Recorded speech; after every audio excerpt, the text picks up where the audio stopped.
क्या आप मुझे आगे तक छोड़ देंगे?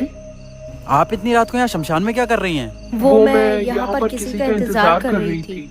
मतलब? वो सब आप छोड़ो, आप मुझे बता दो, आप मुझे आगे तक छोड़ दोगे या नहीं? हाँ हाँ ठीक है। वैसे आपने बताया नहीं, आप यहाँ शमशान में क्या कर रहे थे? इंतजार।